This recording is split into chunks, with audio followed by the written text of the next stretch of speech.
ಬೆಳಗೆದ್ದು ಚಹಾದ ಮುಖವ ನಾನು ನೋಡಿದೆ. ದಿನವೆಲ್ಲ ಬಿಟ್ಟು ಬಿಡದೆ ರುಚಿಯನ್ನು ಸವಿಯುವೆ.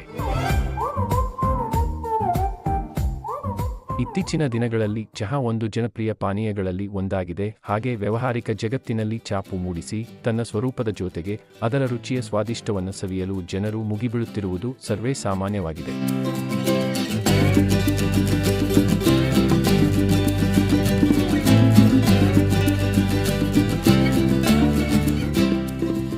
ಹಾಗಾದರೆ ಈ ಒಂದು ಚಹಾದ ಬಗ್ಗೆ ನೀವೆಷ್ಟು ತಿಳಿದಿದ್ದೀರಾ?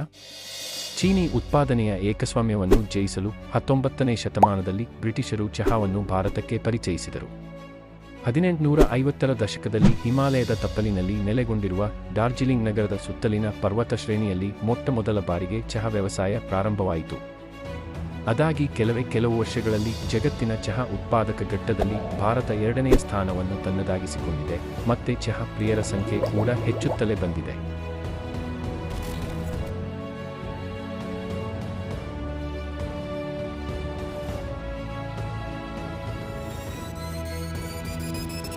ಚಹಾ ದೇಹಕ್ಕೆ ಒಳ್ಳೆಯದ ಅಥವಾ ಕೆಟ್ಟದ್ದು ಎಂದು ನೋಡುವುದಾದರೆ, ದೇಹದ ಮೇಲೆ ಚಹಾದ ಪ್ರಭಾವ ಒಳ್ಳೆಯಕ್ಕಿಂತ ಹೆಚ್ಚಾಗಿ ದುಷ್ಪರಿಣಾಮಗಳೇ ಹೆಚ್ಚಾಗಿ ಕಾಣಪಡುತ್ತವೆ. ಅದರಲ್ಲೂ ಮೂಲವಾಗಿ ಹಾಲಿನ ಜೊತೆ ಬೆರೆತ ಚಹಾವನ್ನು ಸೇವಿಸುವುದರಿಂದ ದೇಹದಲ್ಲಿ ರಕ್ತದೊತ್ತಡದಂತಹ ರೋಗಗಳಿಗೆ ಕಾರಣವಾಗುತ್ತದೆ. ಏಕೆ ಅಂತ ನೋಡುವುದಾದರೆ, ಚಹಾದ ಎಲೆಯಲ್ಲಿ ಅಡಗಿರುವ ಫ್ಲೇವಿನಾಯ್ಡ್ ಎಂಬ ಫೈಟೋಕೆಮಿಕಲ್ ಸಂಯುಕ್ತಗಳು ಹಾಗೂ ಹಾಲಿನಲ್ಲಿ ಇರುವಂತಹ ಕೇಸೀನ್ ಎಂಬ ಪ್ರೋಟೀನ್ ಒಟ್ಟಿಗೆ ಕೂಡಿಕೊಂಡಾಗ ದೇಹದ ಮೇಲೆ ಕೆಟ್ಟ ಪರಿಣಾಮವನ್ನು ಬೀರುತ್ತದೆ.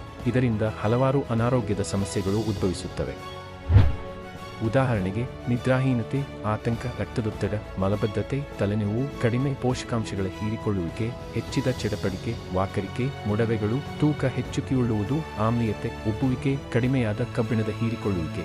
ಹಾಲಿನ ಚಹಾವು ನಿದ್ರಾಹೀನತೆಗೆ ಕಾರಣವಾಗಬಹುದು ಮತ್ತೆ ಗರ್ಭಪಾತದ ಸಾಧ್ಯತೆಗಳು ಹಾಗೂ ಗರ್ಭಾವಸ್ಥೆಯ ತೊಡಕುಗಳು ಮುಂತಾದ ಪರಿಣಾಮಗಳಾಗಿವೆ. ಮತ್ತೊಂದು ವಿಡಿಯೋದಲ್ಲಿ ಮತ್ತಷ್ಟು ಮಾಹಿತಿಯೊಂದಿಗೆ ಸಿಗೋಣ. ಶುಭ ದಿನ.